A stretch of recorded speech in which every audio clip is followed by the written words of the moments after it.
भगवान श्री कृष्ण और उद्धव जी का संवाद। उद्धव गीता। उद्धव बचपन से ही सारथी के रूप में भगवान श्री कृष्ण जी की सेवा में रहे, किंतु उन्होंने श्री कृष्ण जी से कभी कुछ न तो मांगा और न ही कोई वरदान की मांगने की इच्छा बताई।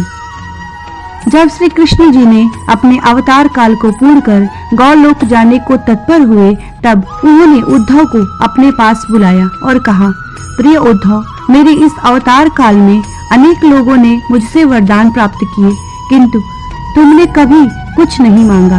अब कुछ मांगो, मैं तुम्हें देना चाहता हूँ। तुम्हारा भला करके मुझे भी संतुष्टि होगी। उद्धव ने इसके बाद भी स्वयं के लिए कुछ नहीं मांगा।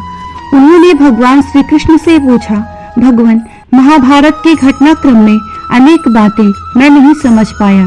आपके उपदेश अलग रहे, जबकि व्यक्तिगत जीवन कुछ अलग तरह का दिखता रहा। क्या आप मुझे इसका कारण समझाकर मेरी ज्ञान पिपासा को शांत करेंगे? श्री कृष्ण जी बोले, उद्धव, मैंने कुरुक्षेत्र के युद्ध क्षेत्र में अर्जुन से जो कुछ कहा वह भगवत गीता थी। आज जो कुछ तुम जानना चाहते हो और उसका मैं जो तुम्हें उत्तर दूंगा वह उद्धव गीता के रूप में जानी जाएगी। इसी कारण मैंने तुम्हें यह अवसर दिया है। तुम बेझिझक पूछो। उद्धव ने पूछना शुरू किया, हे श्री कृष्ण, सबसे पहले मुझे यह बताओ कि सच्चा मित्र कौन होता है? कृष्ण जी ने कहा, सच्चा मित्र वह है जो जरूरत पड़ने पर मित्र की बिना मांगे मदद करे। उद्धव, कृष्ण, आप पांडवों के आत्मीय प्रिय मित्र थे। आजाद बांधव के रूप में उन्होंने सदा आप पर पूरा भरोसा किया। कृष्ण, आप महान ज्ञानी हैं। आप भूत, वर्तमान व भविष्य के ज्ञाता हैं, किंतु आपने सच्चे मित्र की जो परिभाषा दी है, क्या आपको नहीं लगता कि आपने उस परिभाषा के अनुसार कार्य नहीं किया? आपने धर्मराज युधिष्ठिर को जुआ खेलने से रोका क्यों नहीं? चलो ठीक है, आपने उन्हें नहीं रोका, लेकिन आपने भाग्य को, जो भी धर्मराज के पक्ष में भी नहीं मोड़ा। आप चाहते तो युधिष्ठिर जीत सकते थे। आप कम से कम उन्हें धन, राज्य और यहाँ तक कि खुद को हारने के बाद तो रोक सकते थे। उसके बाद जब उन्होंने अपने भाइयों को दांव पर लगाना शुरू किया, तब तो आप सभा कक्ष में पहुंच सकते थे। आपने वह भी नहीं किया। उसके बाद जब दुर्योधन ने पांडवों को सदैव अच्छी किस्मत वाला बताते हुए द्रौपदी को दांव पर लगाने को प्रेरित किया और जीतने तक हारा हुआ सब कुछ वापस कर देने का लालच दिया, कम से कम तब तो आप हस्तक्षेप कर ही सकते थे। अपनी दिव्य शक्ति के द्वारा आप पांसे धर्मराज के अनुकूल कर सकते थे। इसके स्थान पर आपने तब हस्तक्षेप किया जब द्रौपदी लगभग अपना सील खो रही थी। तब आपने उसे वस्त्र देकर द्रौपदी के सील को बचाने का दावा किया, लेकिन आप यह दावा भी कैसे कर सकते हैं? उसे एक आदमी घसीट कर हाल में लाता है और इतने सारे लोगों के सामने निर्वस्त्र करने के लिए छोड़ देता है। एक महिला का सील क्या बचा? आपने क्या बचाया? अगर आपने संकट के समय में अपनों को मदद नहीं की तो आपको आपात बांधव कैसे कहा जा सकता है? बताइए, आपने संकट के समय में मदद नहीं की तो क्या फायदा? क्या यही धर्म है? इन प्रश्नों को पूछते पूछते उद्धव का गला रुध गया और उनकी आंखों से आंसू बहने लगे। ये अकेले उद्धव के प्रश्न नहीं है। महाभारत पढ़ते समय हर एक मनोमस्तिष्क में ये सवाल उठते हैं। उद्धव ने हम लोगों की ओर से ही श्री कृष्ण जी से उक्त प्रश्न किए हैं। श्री कृष्ण भगवान मुस्कुराते हुए बोले, प्रिय उद्धव, यह सृष्टि का नियम है कि विवेकवान ही जीतता है। उस समय दुर्योधन के पास विवेक था, धर्मराज के पास नहीं। यही कारण रहा कि धर्मराज पराजित हुए।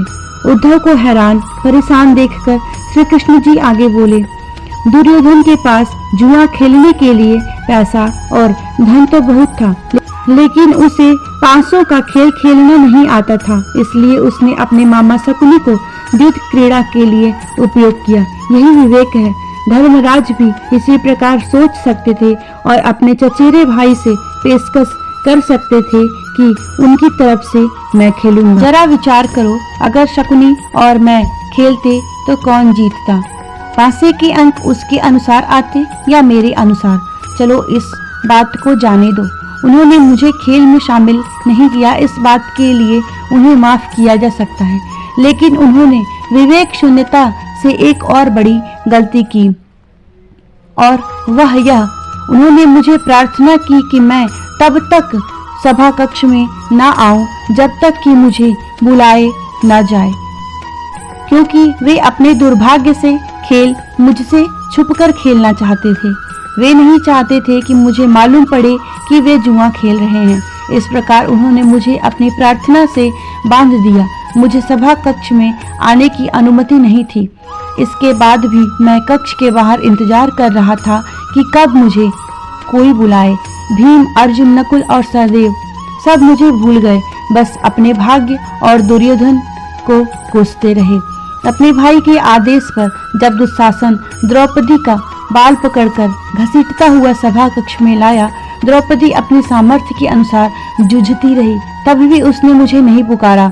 उसकी बुद्धि तब जागृत हुई जब दुशासन ने उसे निर्वस्त्र करना प्रारंभ कर दिया, जब उसने स्वयं पर निर्भरता छोड़ दिया। हरि हरि अभयम कृष्णा अभयम की गुहार लगाई, तब मुझे उसके सील की रक्षा का अवसर मिला। जैसे ही मुझे पुकारा गया, मैं अविलंब पहुंच गया। अब इस स्थिति में मेरी गलती बताओ। उद्धव बोले, कान्हा, आपका स्पष्टीकरण प्रभावशाली अवश्य है, किंतु मुझे पूर्ण संतुष्टि नहीं हुई। क्या मैं एक और प्रश्न पूछ सकता हूँ? कृष्णा की अनुमति से उद्धव ने मुझे इसका अर्थ यह हुआ कि आप तभी आओगे जब आपको बुलाया जाएगा। क्या संकट से घिरे अपने भक्त की मदद करने आप स्वतः नहीं आओगे?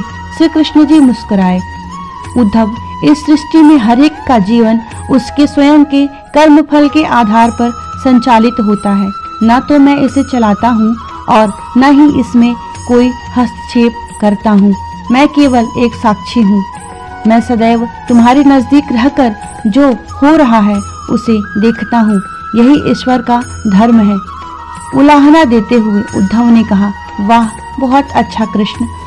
तो इसका अर्थ यह हुआ कि आप हमारे नजदीक खड़े रहकर हमारे सभी दुष्कर्मों का निरीक्षण करते रहेंगे। हम पाप पर पाप करते रहेंगे और आप हमें साक्षी बनकर देखते रहेंगे। आप क्या चाहते हैं कि हम भूल करते रहें, पाप की गठरी बांधते रहें और उसका फल भुगतते रहें? तब श्री कृष्ण जी बोले, उद्धव, तुम शब्दों के गहरे अर्थ को समझो। जब तुम समझकर अनुभव कर लोगे कि मैं तुम्हारे नजदीक साक्षी के रूप में हर पल हूँ, तो क्या तुम कुछ भी गलत या बुरा कर सकोगे? तुम निश्चित रूप से कुछ भी बुरा नहीं कर सकोगे। जब तुम यह भूल जाते हो और यह समझने लगते हो कि मुझसे छुपकर कुछ भी कर सकते हो, तभी तुम मुसीबत में फंसते हो। धर्मराज का अज्ञान यह था कि उसने माना कि वह मेरी जानकारी के बिना जुआ खेल सकता है। अगर उसने यह समझ लिया होता कि मैं प्रत्येक के साथ हर समय साक्षी के रूप में उपस्थित हूँ, तो क्या खेल का रूप कुछ और नहीं होता? भक्ति से अभिभूत उद्धव मंत्र मुग्ध हो गए और बोले, प्रभु, कितना गहरा दर्शन है, कितना महान सत्य। प्रार्थना और पूजा पाठ से ईश्वर को आपकी मदद के लिए बुलाना तो महज हमारी परभावना है, मगर जैसे ही हम यह विश्वास करना शुरू कर देते हैं कि ईश्वर के बिना पत्ता भी नहीं हिलता, तब हमें साक्षी के रूप में उनकी उपस्थिति महसूस होने लगती है। गड़बड़ तब होती है जब हम इसे भूलकर दुनियादारी में डूब जाते हैं। संपूर्ण श्रीमद् भागवत गीता में श्री कृष्ण ने अर्जुन को इसी जीवन दर्शन का ज्ञान दिया। सारथी का अर्थ है मार्गदर्शक। अर्जुन के लिए सारथी बने श्री कृष्ण वस्तुतः उसके मार्गदर्शक थे। वह स्वयं की सामर्थ्य से युद्ध नहीं कर पा रहा था, लेकिन जैसे ही अर्जुन को परम साक्षी के रूप में भगवान श्री कृष्ण का एहसास हुआ, वह ईश्वर की चेतना में विलय हो गया। यह अनुभूति थी शुद्ध, पवित्र, प्रेममय, आनंदित, सुप्रीम चेतना की।